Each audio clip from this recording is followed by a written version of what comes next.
Hey everyone, today we are talking about our solar setup on our Durango fifth wheel RV. I'm excited because I can finally, after about 4 months, get to do this video, and we're going to be talking about our 1500 watt solar array, our 5300 watt Tesla Model S battery module, and 5000 watt Victron inverter.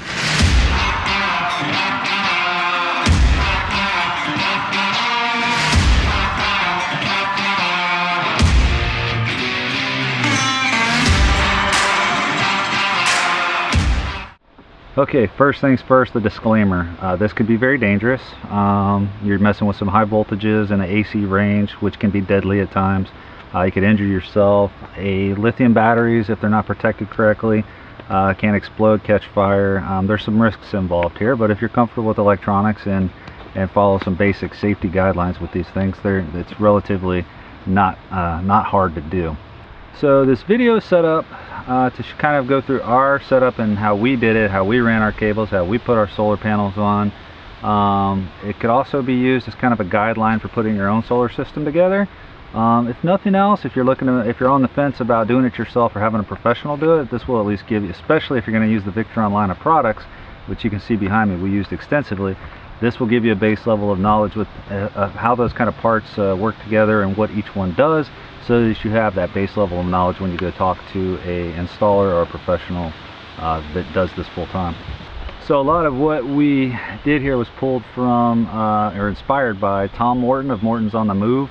I like their video channel. You should go check them out. They're pretty cool. So the way I kind of intend for this video to be used is if you want to do your own install, watch this all the way through one time. If you just want to see how ours is set up, watch it all the way through one time. If you want to come back later on, I'm going to put the time codes down below for each of the high level sections, and then each of the products that we use, each of the pieces in here. I'll put a time code stamp down in the description, so that if you want to come back and say you want to learn about the BP220, there will be a time code stamp in the description. You can just click on that time code and it'll take you straight to the part where I talk about the BP220. So what that's going to allow is I can keep all of this in one video. I don't have to break it up into 30 different videos for each piece and different sections and phases, and I just wanted one video, be able to reference one time through, and have links so that you don't have to hunt around for the stuff you want to look for. Okay, the last quick thing to cover before we jump into this is there's going to be a associated blog post at homeadrift.com/solar, and that'll take you to the blog post page where I'll list all the parts, all information, updates. I'm going to probably put some statistics up there. I have a Venus GX over here which grabs all of the data and it's been uploading that to a server, so I'll probably keep our usage kind of numbers and stuff all on there. It'll be that'll be the main resource for anything associated with this video.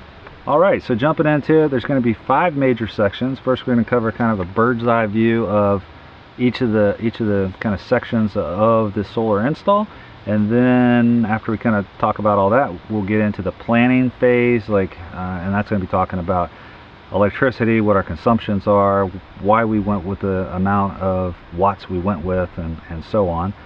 Section 3 is going to walk through each component, each of the major components, and some of the smaller ones, but enough that you'll have enough detail out of all of this. Section 4 is going to be software and applications. So how do I interface with, say, the BP220? This has Bluetooth built in. This has an Ethernet connection. I can connect to the Victron inverter with an MK-USB, MK3 adapter that you can plug in USB. So I'll cover all those kind of software and interfaces for the hardware. And then section 5 is just going to be closing thoughts. We put about 12,000 miles on this camper, and we've had the solar the whole time that we've been traveling.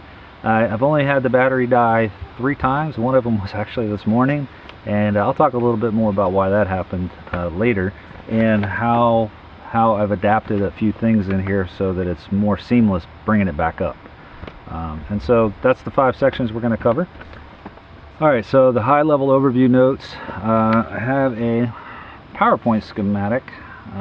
Just did it in PowerPoint. It's nothing terribly fancy. It's block diagram level stuff. I did it in PowerPoint because if I did it in something like an EagleCAD or other schematic software program, then that's going to require other people to have that to be able to edit it. And if you are wanting to do this yourself, this you can just easily go in and drag the pieces around in any PowerPoint editor. You can even use openoffice.org to edit this. Google Docs you might even be able to edit this in, I'm not sure. I did it in Microsoft PowerPoint though, and I'm going to make that available on the website. So just a note on that, that it's available for free. There's no paywall or gate wall or anything like that. It's just going to be available for anybody that wants it. Alright, so quick deal on solar. People say you run on solar. You don't really run on solar. What you do is you take the energy from the sun, a solar array collects that energy and pushes it into a battery. That's typically what you do. The voltage that's coming off of the solar panels is always variable, and so it has to go through a charge controller. That charge controller normalizes the voltage to something it can send to a battery to actually charge the battery. Once you have that energy in the battery, you can pull it back out through means of an inverter, because it's stored in a battery as a DC type voltage, direct current voltage, which is unusable for if you think DC voltage, think battery. So DC battery, this is a 9-volt battery, that's DC voltage. And then you want to convert that DC voltage into AC voltage, so you pull it out of that battery and turn it into house power. So you get AC voltage, that's alternating current. This is what you typically plug most appliances into, is your wall socket. So you store that energy in a battery and you pull it out with an inverter and turn it into house energy. So when people say they run on solar energy, or hey, we want to install solar, what you're really saying is you want to collect energy stored in a battery and then reuse it, convert it into household power, which is what we've done, and that's kind of what we're going to talk about here. Okay, so that's moving into the planning and installation phase. We're going to talk about watts first. So before you can do the planning, you kind of need to understand watts. A watt is, for our purposes, it is a unit of measure for power or energy. It's 1 joule per second. It's a whole rabbit hole to go down. If you're really interested in this stuff and you're going to set up this, I recommend just reading the Wikipedia article on what a watt is. There's a simple formula to figure out watts for electronic devices and how much power they consume. It's measured in watts, and so it's basically volts times amps equals watts. And I'll use a real quick example just so we can get past this. It's going to be like a 9-volt battery, for example. If you took 1 amp, theoretically, let's say you could pull 1 amp off of this, that would be 9 watts. So it's a 9-volt battery times 1 amp equals 9 watts. For a household plug though, they run on 120 volts alternating current. We talked a little bit earlier, DC current versus AC current. This is DC, this is AC, and 120 volts times the same, say 1 amp, that's 120 watts. So you can't measure in amps. You can't say, well, I have 6 amps on my refrigerator and 3 amps on my water pump, because it's different. One uses 12 volts, one uses 120 volts, so the watts are going to be completely different. You can't just add up amps, you can't just add up volts. You have to get them down into watts, which makes it a little more complicated, unfortunately. But as long as you understand that simple formula and you know you're fooling with a DC device or an AC device, you can calculate the watts. And everything in this whole setup is based on watts. So you can see refrigerators run on watts, hair dryers you can measure with watts. You can measure everything with watts, and then solar panels are rated in watts. Your lithium batteries are going to be rated in watts. The Victron inverter is rated in watts. I mean, everything goes on watts. What's the maximum watts or the minimum watts, or you get all these different watt numbers out there, and it's all based on volts times amps equals watts. So it's important to understand watts right off the bat. For planning purposes, you need to figure out how many watts a day you're going to need, and that means going through your stuff. So your water pump, if you're going to be off grid, runs on 12 volts, maybe it pulls 5 amps. That's going to be 60 watts per hour that you're running it. If you add up all the time that you might run it in a day, you say, well, I might run it for 2 hours a day. Well, okay, that's 120 watts that you need to dedicate just to running your water pump every day. So you can quickly start to see, well, I'm going to need X thousands numbers of watts to supply my family's needs or my personal needs for a day. You got to go through your laptops and see what laptops pull, refrigerators, what they pull, hair dryers, they pull 2,000 watts. Are you using a hair dryer for 20 minutes a day? Well, then you got to take a third of that 2,000 watts and put that in your total calculation. And then in things like refrigerators that have compressors, and they'll be rated at a maximum amperage of, say, 5 amps max. So that means it may not run at that, but you have to calculate for 5 amps. It may run at half of that, but you got to calculate for the full thing, and then say, well, my refrigerator turns on and off all day. I'm going to estimate that it runs for 30 minutes an hour at 5 amps, so I can say about 300 watts per hour, and then you kind of go with those numbers, you add them up on a piece of paper, and that gives you your power requirement. How many watts do you need to survive? Once you have that, the rest is kind of, okay, well, now what can I afford? That's where it's gonna, the next piece comes into is lithium's not cheap. And I'll talk a little more about that when I get to the battery portion. But so for our family, we kind of came up with, we're going to need about 5,000 watts per day if we're not running air conditioning. Ballpark it as best you can, buy what you can afford, and then go from there. Components and build. I'm going to start up top. I'm going to work my way down through the system, kind of how the electrons flow into the battery and then back into the inverter and out for AC. I'm going to reference the schematic quite a bit. Where did I put it? I'm going to reference the schematic quite a bit. I'll throw it up on the screen off and on and kind of highlight the different sections that we're talking about. But we're going to start with the solar. So we purchased 4 375 watt Trina solar panels at about $235 a piece. So we've got, with shipping and everything, I think right at about, I think it was $1,200 total with tax and shipping and all of that. And that gives us 375 times 4, 1,500 watts of solar potential. We typically don't see more than about 11, maybe 1150 on a bright sunny day. They never work at 100%. We don't have them tilted. I had planned to maybe build a tiltable bracket, but I never got there, so we leave them flat. And with our run and gun style of moving every 3 or 4 days, there's no way I would have ever tilted them up anyway, just for, you know, a couple days. So they didn't come with any brackets, so we ended up looking at some of the commercial aftermarket type solutions. One common one is a Renogy, but you have to screw it into the bottom of the solar panel and then screw it into the top of the camper and put that die-core self-leveling stuff on it. And I figured once I did that, you can't take it off very easily without ripping all that die-core up, potentially ripping your roof up. Or getting some kind of specialized screwdriver underneath it to get that back screw off. So anyway, we waved off on the Renogy set and decided I'm just going to make my own. I can do this with aluminum angle iron. It was relatively cheap. It was relatively easy to make. It's held up phenomenally well. I've checked it religiously every week. I go up there, I pull on them, make sure they're not getting loose. I've got double bolts to make sure they don't come flying off the roof, and they've worked phenomenally well. Alright, so we penetrated with a 1.5 inch hole in the top and then put a piece of PVC pipe through there, so to make it easier to drop the cables through. Went through the bathroom wall. I kind of missed it. It was a real tight fit to get in there just right, and I missed just a little bit. I got a nick at the top there inside of the bathroom, but not a big deal. Overall, that went really well. And then I picked just kind of a generic watertight enclosure that had a flat bottom to put on top of that. Screwed that down in with I believe it was number 12 or number 14 hex wood screws, which are the same screws I used on the solar panel feet. That whole part went really well, and then got watertight fittings and drilled holes on the sides to put the cables in. The solar panels were wired in parallel, so that keeps the voltage the same. It doubles the amperage, pulls that into a bus bar inside of that enclosure where the 2 sets of solar panels were again paralleled, the positives on one, the negatives on the other, and then 6 gauge wire through the penetration hole to come to the charge controller down here in the basement. So that was our penetration route. That all went really smoothly, no major issues. And so the charge controller, there's a quick little discussion on charge controllers. There's 2 types out there. You'll typically see PWM, or pulse width modulated, and you'll see MPPT, which is what we have, multi-point power tracking.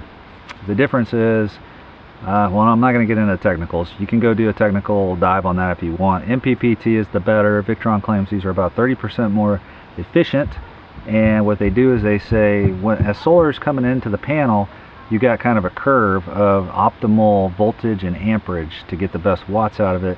And an MPPT will analyze that thing however many times per second that it looks at that and it'll pick the best voltage amperage and then take that and convert it into a, well, not convert it, but push it out on your on the output side to go to the battery for charging. Well, I'm really happy with it. It goes up to 40 amps and it's just been really happy. 1100 watts on a bright sunny day, like I said earlier, has been pretty typical of this charge controller, and just really happy with it. It's about a $300 charge controller, because we did decide to go with the Victron line of products. They're not cheap, but you're getting what you pay for with Victron. They have a lot of really cool stuff. They're not perfectly situated for Tesla batteries, but they're more for their own lithium or even a third-party lithium battery. But it works phenomenally with the Tesla. I got no complaints.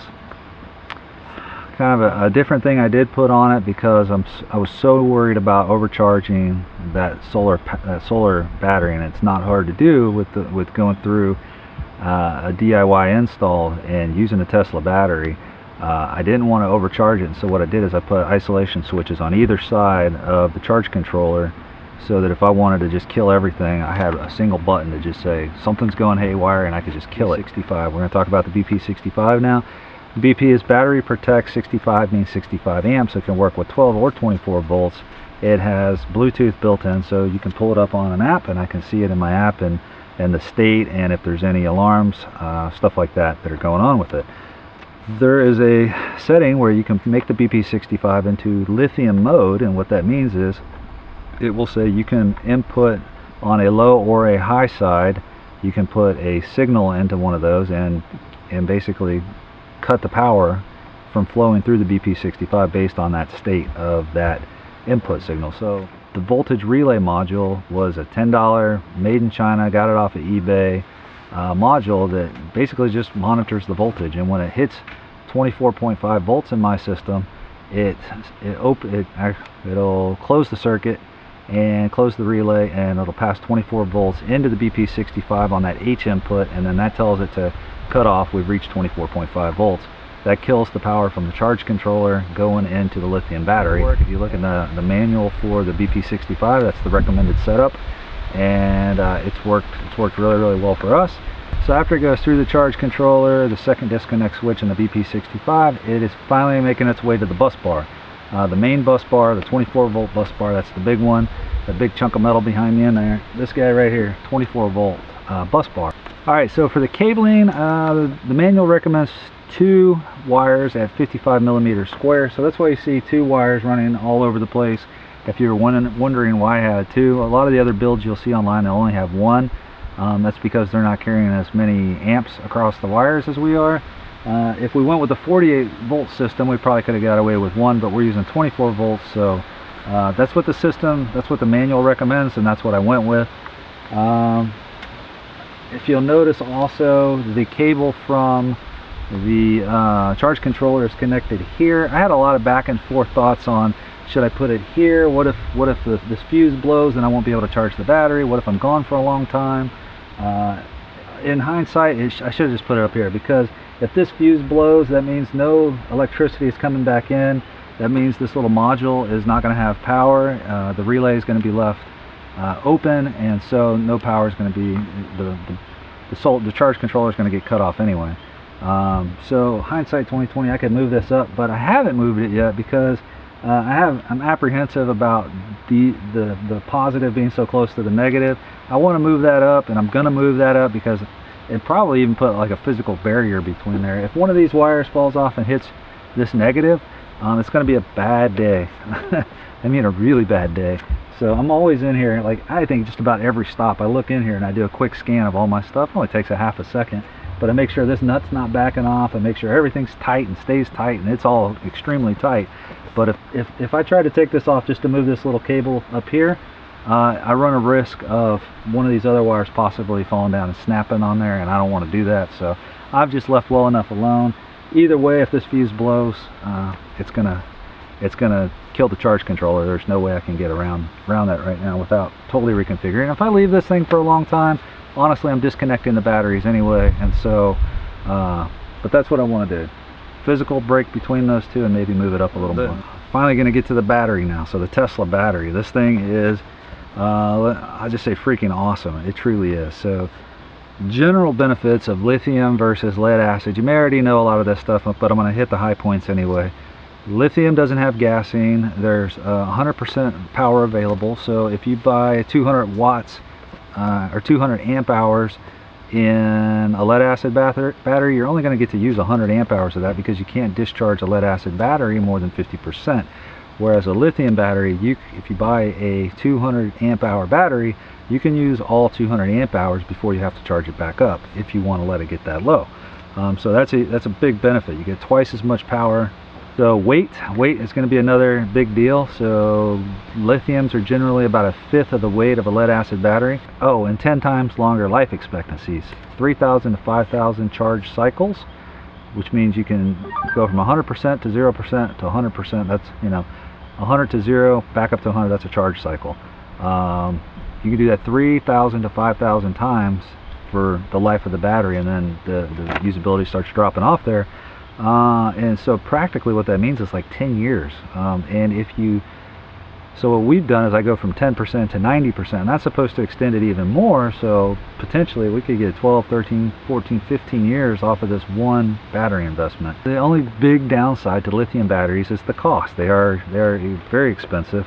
For one lead acid, you could probably get for one lithium, you could probably get all the lead acids you would need for equivalent power. So the cost is a huge detractor. It's a huge con. I compared pricing with the Battleborn brand of batteries, and they want about $1,000 per 100 amp hours at 12 volts, which means you would need 2 to get that full 100 hours, or let's say hours, yeah, 100 amp hours, yes. So you would have to have 2 of those batteries. That's $2,000 to get 100 amp hours at 24 volts. Double that, you get 200 amp hours, put them in parallel. You get 200 amp hours and you have 24 volts. It costs $4,000. I got this battery for, I think, $1,250 delivered, and it's got 233 amp hours. So that's where the Tesla is. That's why I went with the Tesla. The weight, the cost, the Tesla batteries are just kind of a no-brainer if you're on a DIY budget. So where do these batteries come from? They come generally from wrecked Model S Teslas. That's where mine came from. The listing, I think, said the car had about 20,000 miles on it when it was wrecked. There was no damage to the batteries, or at least not these batteries. It looks perfectly fine. It comes with a little connector on the end, so you can plug it into something like a Tenergy 5-in-1, and you can read each of the cell voltages individually off of these. We're going into the kind of amperage stuff. So the Tesla can handle about 200 amps before it needs active cooling, meaning there's water tubes inside that you could hook up to some kind of water active cooling, but we don't ever pull more than I've never seen us pull more than 100 amps, and that's us self-mitigating our amp usage. Meaning most of the family knows they don't turn on the microwave, the hair dryer, or an air conditioning unit without saying, "Hey Dad." And then because I don't ever want to pull more than 200 amps off here. And if you had both ACs, a microwave, and a hair dryer on, you might hit that many amps. But it can do 200 continuously. We don't usually go over 100, and I think that's pretty safe. Okay, so we have the electrons covered from the solar panel down to the charge controller back here, and then up to the bus bar, which we have actually connected over here, and then into the battery. Now coming back out, we're going to kind of talk getting that stored energy, those watts, out of the battery and made usable for household power. So the way that works is it's going to come back out of the battery across the fuse through our main switch, which disconnects the whole system if we want, except for the charge controller. So if I truly want to disconnect the battery from everything, I flip this one and hit the disconnect switch next to the charge controller, and that's going to kill everything. So that's the main switch kind of section, and then into what's called the BP220. This is a battery protect 220, kind of like the one over there that prevents over voltage. This one's going to prevent under voltage, and it's set up for that kind of a mode right now. And the way it does that, it internally monitors the voltage, and I have it set so that when it hits 19 volts, it automatically cuts off, and it won't allow electricity to flow through it again until the battery's back up to 19.5 volts. So however that gets charged back up, typically sunlight, then that's when it'll turn back on and allow electricity to flow back through. So what that does is protect the system from being over discharged, which will also damage the lithium batteries. You never want to discharge a lithium battery 100%, or you probably damage it.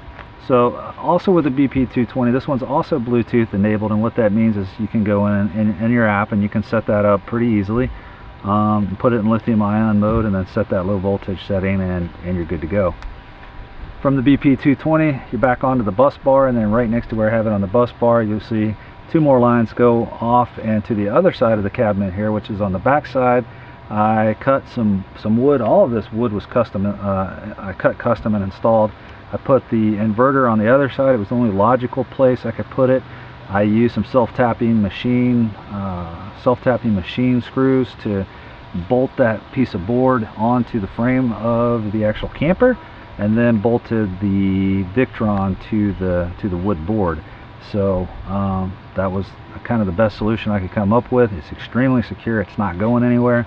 And I'm really happy with that setup. Talk a little bit about the Victron 24 volt 5000 watt 100 amp times 220 volt inverter. I know it's a mouthful.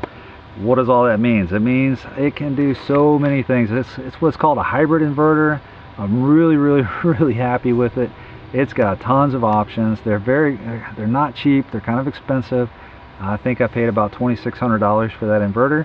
But what you can do with it is just phenomenal. So it can take multiple power sources, combine them together to output one usable power source. The 24 volts means obviously 24 volt battery, which the Tesla lithium is suited for. So the 5,000 watts means it can push out 5,000 watts. It can invert 5,000 watts. It can also pass through 100 amps of power. So you could pull 100 amps off of a typical power pole. So in your typical power pole, you have two 50 amp breakers. If you ever open that up, I know people say, oh, I run 50 amps, but if you open up your typical power pole, you're going to see two breakers in there. Each one of those is going to be rated for 50 amps if it's a 50 amp pole. So when you hook up your RV camper, you'll see you got a ground, you have a common, and then you have two hot wires. Each one of those hot wires can carry 50 amps. So people should probably really say I have a 100 amp camper, or I'm rated for 100 amps, or we can use up to 100 amps. And then what most RVs do is on your breaker panel, and this is how ours is set up, you have two main breakers inside of there, 50 amps each, and then they branch off to each side, to one side or the other, and each of those lines coming from the pole actually will power each side of that breaker. So you got 50 amps on one side of your breaker inside, 50 amps on the other. That's how you can run a microwave, one AC on one side, and then you can run a hot water heater and the other AC on the other side, and never trip a breaker until you start throwing on hair dryers and stuff. But typically you're not going to have any trouble with running all your appliances on a 50 amp hookup, because you really got 100 amps. Right, so with that in mind about how 50 amp pole actually works and there's 100 amps, the Victron is somewhat limited in that it can only take one of those lines off of that 4-line cable. So what I did is I disconnected our circuit breaker box. I bought about 30 feet, 40 feet of 4-wire cable from Home Depot that was rated to handle the amperage I needed. It's a standard RV type cable. I think it was 6 gauge if I remember right. And I reconnected that into the plug on the side of the camper, and ran that wire to the Victron, which is right on the other side of this wall, and put that in. I capped off one of the ends of those wires because the Victron can only take one hot wire for the AC in one, and it can't use that AC in two simultaneously. That would be cool, but you can't do that. So, but it's not a big deal, and I'll explain why. So I only got 50 amps coming in from the pole at any time. If I'm hooked up to a 50 amp pole, I truly only have 50 amps. I don't have 100 like most. But what the Victron will do, because it's a hybrid, is it'll pull electricity off of the battery and combine it with that power coming in from the pole. If the demand increases inside the house, it will do what is called power assist, and it will pull the power from the battery, combine it with that power from the pole, and then push it out on your AC out from the Victron. And so there's a wire going from the AC out on the Victron to my circuit breaker now. I had to disconnect the circuit breaker when I rewired the plug, and so I reran this wire from the Victron to the breaker, and what I did is on the Victron I took the two hot wires that I would normally be two hot wires. I combined them together so they can hold more than 50 amps. Now they can run 100 amps because I combined those two wires together. And then on the circuit breaker I put one of those wires on each side, so it's almost exactly like it was before. And the Victron can push out up to 100 amps, which is, I'm never going to need more than that many amps. Shouldn't, not in AC terms. In theory, I think that's probably the best solution I could have come up with. I'd be interested to know if anybody else has done something different that maybe I missed there. But reading through the manual and the limitations of AC1, AC2 in and AC1, AC2 out, those were kind of the best things I could come up with. So what I did do for AC-N2 is I ran back a wire to right here. I don't know if you can see the top of this, but what that does is it allows me to, I put a reverse plug in there, and I can plug a cable in from the generator. So this is my generator connection point right here. That's what this turned into. I just take that little cable and plug it in here, and then I run an extension cord to the generator back in the back right now. And a really cool thing you can do with the Victron is you can say, hey, from AC2 I don't ever want to pull more than 13 amps, 5 amps, 4 amps, 20 amps. You can say whatever up to the rated maximum to 50 amps I believe.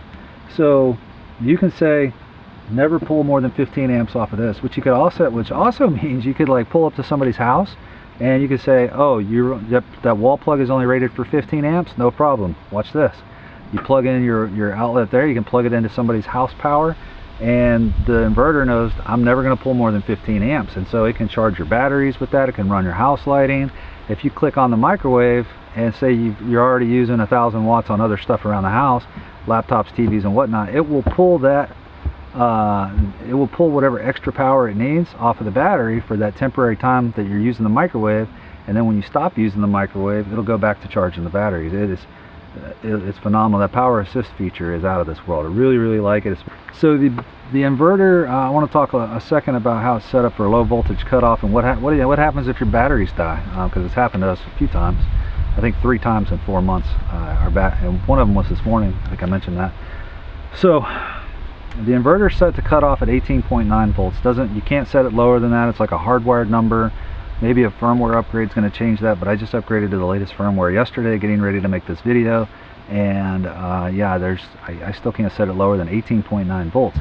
The battery itself will go down to 18 volts, but you can't go. The inverter cuts off. And again, anyway, irregardless, you can't set it below 18.9. So, and when it hits 18.9, here's the clincher. It won't come back on until the prescribed setting that you put in there. So you could say, okay, it's going to die at 18.9, but it's not going to come back on. I think the default setting was like 23.5. So what happened to us at the Grand Canyon, like the first weekend of dry camping, first night of dry camping I think it was, we woke up the next morning to a dead battery. Didn't figure out to shut out, the things that needed to get shut off at night. So the battery was dead in the morning, and it wouldn't come back on until it hit 23.5 volts. And so what that meant was I had to wait for the sunlight to charge up the battery to 23.5 volts, and then I had to jumper it to do that because of the module was saying no, it had no power to even, it was just a mess. And anyway, the system wouldn't re-engage until I hit 23.5 volts. The actual inverter wouldn't turn back on. And when it hit 23.5 volts, I flipped the switch, it finally came back on.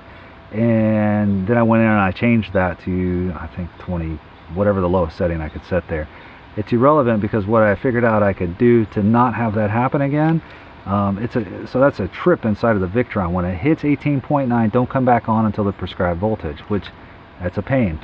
So I have this now set, the BP220 set to trip at 19 volts even, so I'll have 1/10 of a volt to spare, and it did it last night. This happened last night for the first time. I didn't even know if it was really going to work, but it did. It worked beautifully. So this tripped at 19 volts, 7 o'clock in the morning, everything shut off. I keep a little fan on, so I knew. I was like, oh, the power went out. Oh, we left something on. I think we left the ice maker on last night. So it hit 19 volts, it cut off, and I came outside, I fired up the generator, and instantly everything came back on.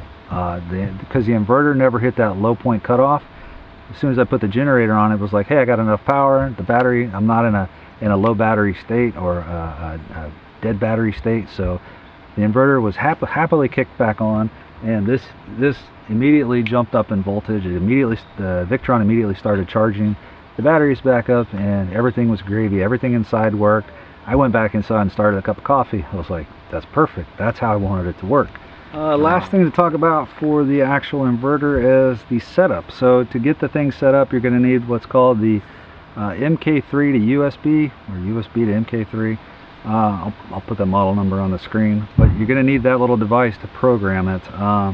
You're not going to be able to connect through Bluetooth. You're not going to be able to just plug a USB into it somewhere. There's an Ethernet port that you plug into this USB converter, and then you plug that into your laptop for configuration. And so I ended up running a wire up, and because my little office area is right above this basement door, I ran an Ethernet cable up there, and the MK3 sits right next to my desk. And when I need to change some configurations, I just plug it into my computer. I pull it up, connect to port 8, and I am interfacing with the Victron inverter, and I can go in there, I can change how many amps are charging. And I used to have to do that a lot. Now that the firmware has been updated, I'm not ever going to have to really touch that again. But you are absolutely going to need that if you don't have a professional helping you that has one of those. If you're going down this road of setting up your own, it's about, I think, a $30 or $40 device. I don't remember. I'll post a link obviously below, but you're going to have that to program it. Alright, so you'll notice we don't have any 12-volt batteries, but we have a 12-volt lighting system. Our ceiling fan runs on 12 volts. Our range fan runs on 12 volts. Our water pump runs on 12 volts. We have a lot of things that run on 12 volts. So even our jacks, I don't know if you can see that down there, but our jacks run on 12 volts as well. So that's what this is for. This is an Orion 24 volt to 12 volt converter. Accepts a pretty wide range of voltages. I think it goes all the way down to, I think it says it right on it. So it'll take 18 to 32 volts, and then you can dial in between 10 and 15 volts on the output. I believe mine's set for 13.1. It will do 70 amps continuously and up to 85 amps on a surge. I was concerned that this wasn't going to work with the jacks. I went up under and looked at the fuses on our distribution box, little module inside of the basement for our jacks, and each one of the jacks doesn't pull more than 30 amps because there's 30 amp fuses. There's 4 30 amp fuses, which means no more than 120 at any one time. But the way the leveling system works on here, push the button up here to auto level, and you can never move more than 2 jacks at one time. It's either both of the front, both of the back, both of the right, or both of the left. And when it's auto leveling, that's what it does. It does both front, back, left, right, and it keeps kind of playing with that. Sometimes it'll do an individual one, but I've never heard it do 4. Never ever have I heard it do 4 jacks at the same time. So I knew this was going to be enough to support the jack system. I've seen other people that had to keep a small, like boost battery plugged in here just for that, and then they had to have a little individual charge controller for that. So if you have heavy duty hydraulics that need more than about 70 amps to run continuously, you might want to think about a separate setup for that. But so one last consideration on the 12 volt system, and that's going to be well, two last considerations. One is going to be the e-brake. So I initially wasn't aware that the e-brake and the charge wire were, I guess the same. I'm trying to remember back now. I think they were the same wire, and I just disconnected it. And about a month into traveling, I realized, oh shoot, I don't have any power to the e-brake. If the trailer had disconnected, there would have been no 12 volt voltage going to the e-brake to engage the brakes in the back. It could have been bad. So what I've done now is I've ran that wire to the 12 volt bus bar, and so if the e-brake does disconnect, it will engage the brakes.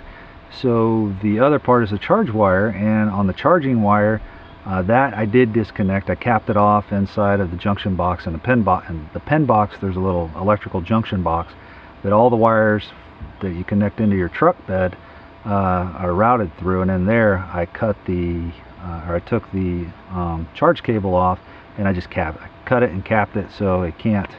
And then that's it. There's no need to have 12 volts coming from the truck to charge anything in here. Everything is self-contained, so there's no more charge requirements, no 12 volt charge requirements.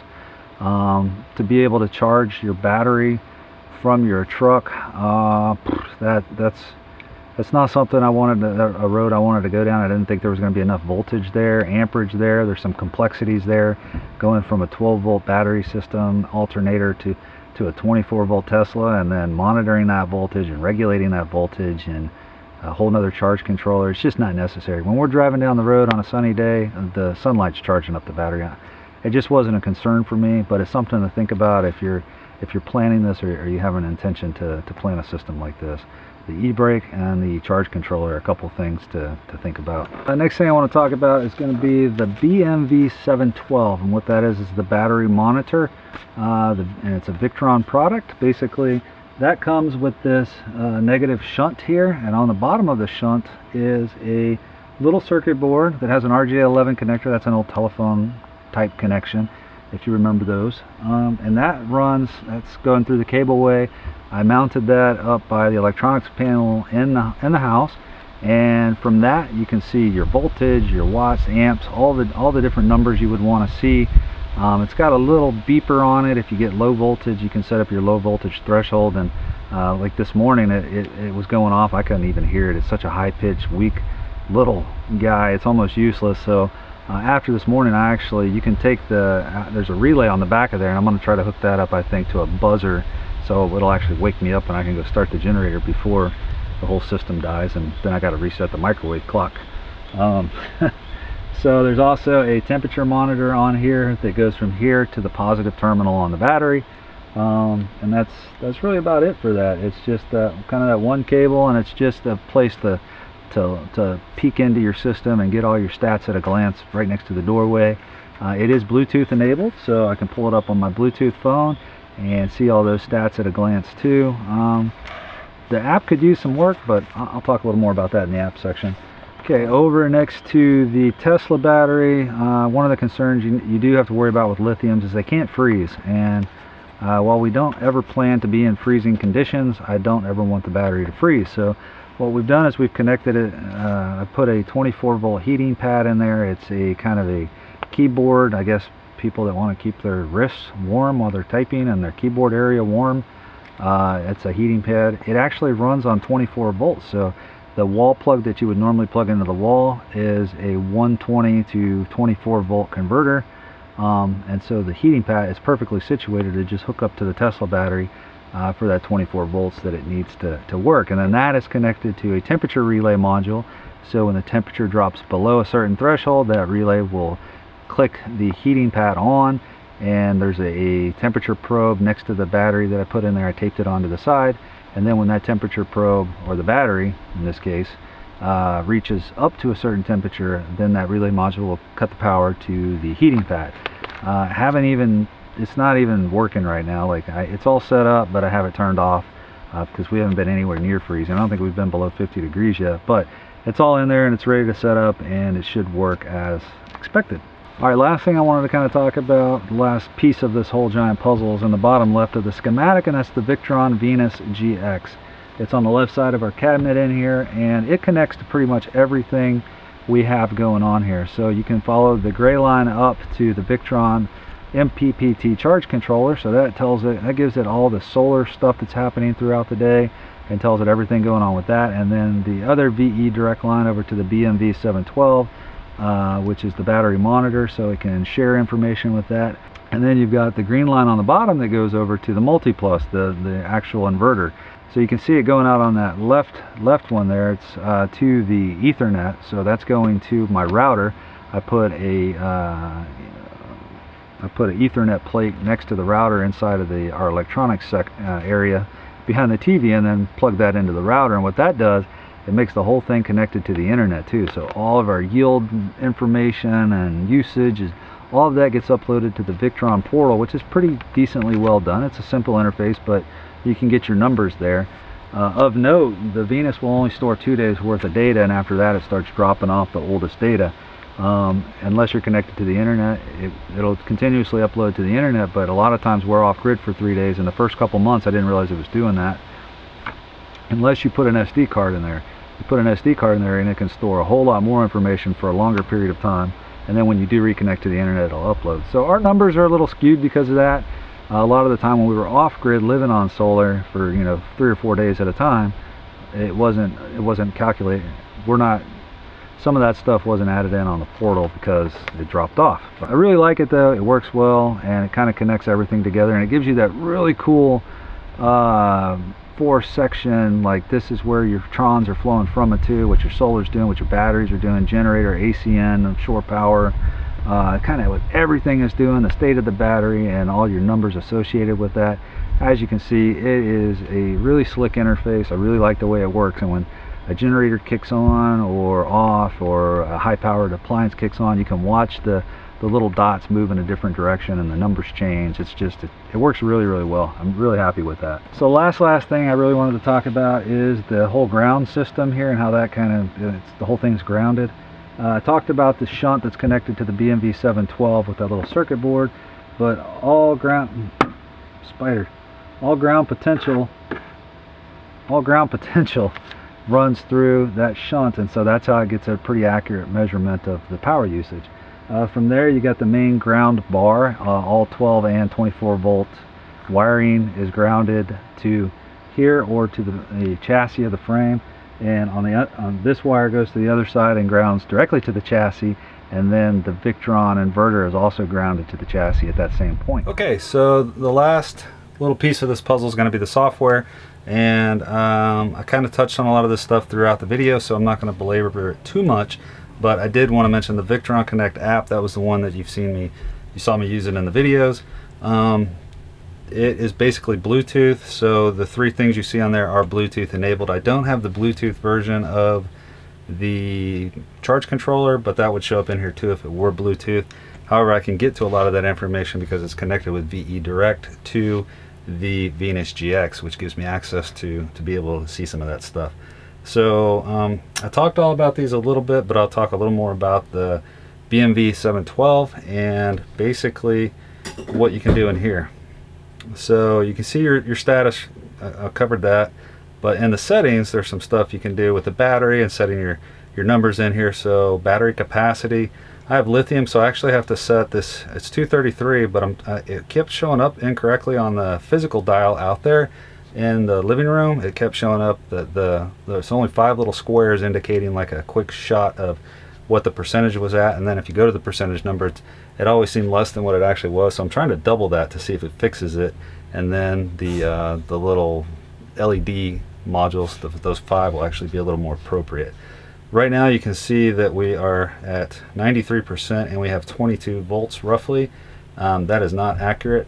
That's more like 40 to 50%, and the reason is because I've been messing around with settings in here today, and what I'll have to do to fix that is wait for it to get back up to 100%, and then you can click that synchronize SOC to 100% at the bottom. Just click that button once it's fully charged, and it'll base all of its values and numbers off of your settings on this page, and then as it kind of decreases, it'll get set that way.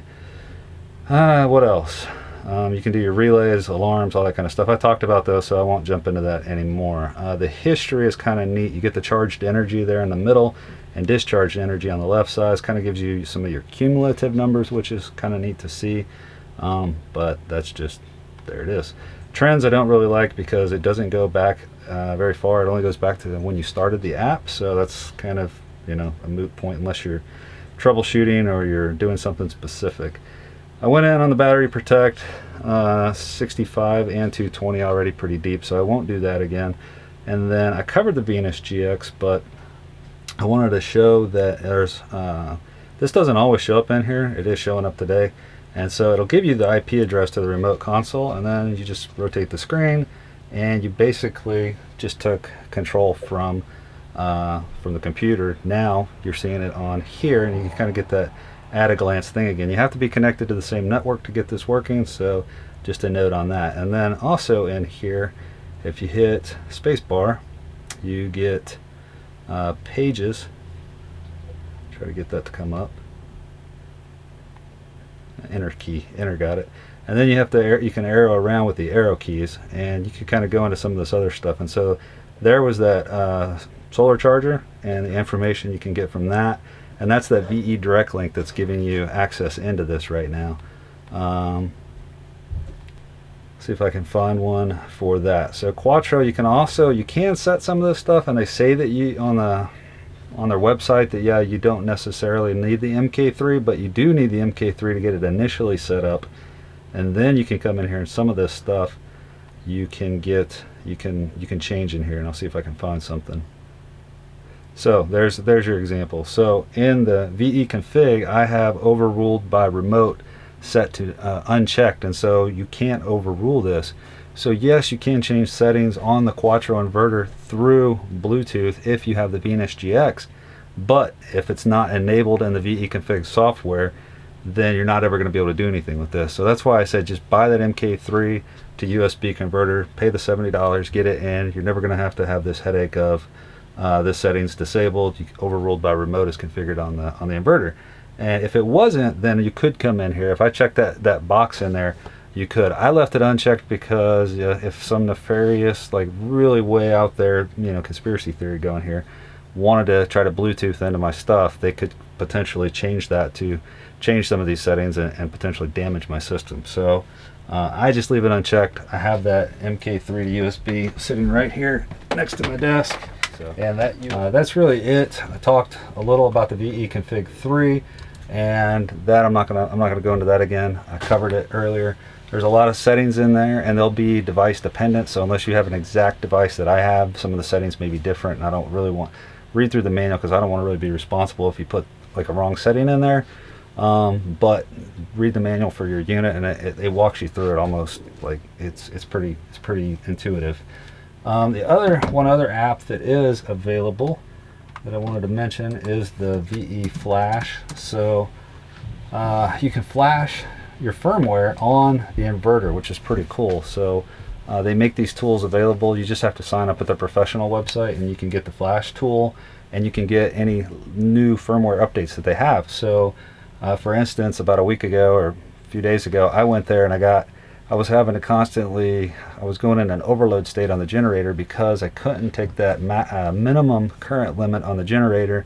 I could not make it less than 18, I think it was 18 amps, which was overloading the generator every time somebody turned on a microwave or a coffee pot or something like that. So I would either have to tell people to wait or go reset the generator when it popped. The battery always picked up right away, and it wasn't inconvenient for anyone but me, so I was okay with that. But now they've updated the firmware a couple months ago, and I found it, and so now I can bring that current all the way down to 4 amps. I keep it at 13.5, and the generator never overloads anymore, which is really cool. So microwave turns on, the Victron starts pulling from the battery for the assist, microwave turns off, and then it goes back to charging. So it works really well. But you can do that through a firmware update, things like that. Victron's pretty good about keeping up on, and they take a lot of community feedback too for that stuff. So so that is really it for the software and app section. Everything else I kind of covered earlier, so I'm going to call that good. If you have any questions, please comment below or ask me, send a direct message, or at the website, put it in a comment on the website, or any way you can get in touch with me, and I'll try to answer them as quick as I can. Alright, so that's kind of all the pieces of the puzzle. That is our solar setup. I'm going to go into kind of closing thoughts and 12,000 mile wrap up now. But first, if you like this video, please hit that thumbs up button. It helps us out, validates the channel and these videos. And then if you want to get notified of future videos, go ahead and click the subscribe and bell icon, and that will help us out too. Thank you so much. So closing thoughts. Okay. Whew. I love this solar setup. If I could do anything different, I would add one more panel up top and one more Tesla module, which we are probably going to do down the road. So there's occasionally, I think 3 or 4 times, we've actually run out of power in the middle of the night. Last night was one of them, and another module would have prevented that from happening.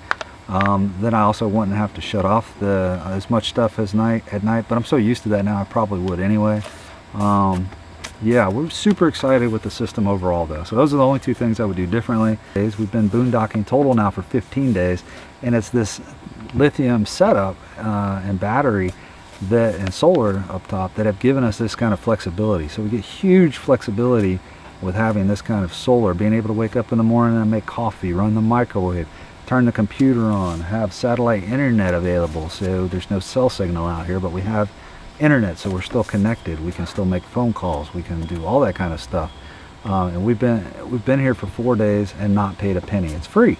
And there's so much BLM land you can go stay on that's free. So if you're full-timing and you're kind of chasing cooler temperatures and you don't have to run the AC, this is in my opinion, this is a no-brainer. Like, you have to have solar, lithium, and an inverter, just so that you never have to feel like you've sacrificed anything to move into an RV. We don't. We never feel like that. If I want to turn the space heater on in the morning, no problem. We want to run the AC, no problem. Just fire up the generator. We got AC for hours. Really happy with this system and the flexibility it gives us. So think long and hard about it. I don't know that it would be for somebody that just takes 2 trips a year. For that, I would say just take a generator and run it the whole time to somewhere you're not going to tick people off for running the generator. But even if you just want maybe 2 trips a year for 2 weeks, you might still want to do this. If you got deep pockets and you know how to maintain these things over a winter and disconnect, and you know what you're doing with that, and putting them down to 50%, and there's some winterization extra steps you got to take for lithiums, but and heating them and keeping them warm so they don't freeze. Yeah, you could do this just for kind of a temporary thing. So anyway, that's my wrap up. Extra solar panel, extra battery module, huge flexibility. Really happy with it. Yeah, highly recommended. Links below, don't forget that. And again, like and subscribe if you thought this was cool and want to see more. It helps us out a lot. And that's it for this video. Thank you so much for watching.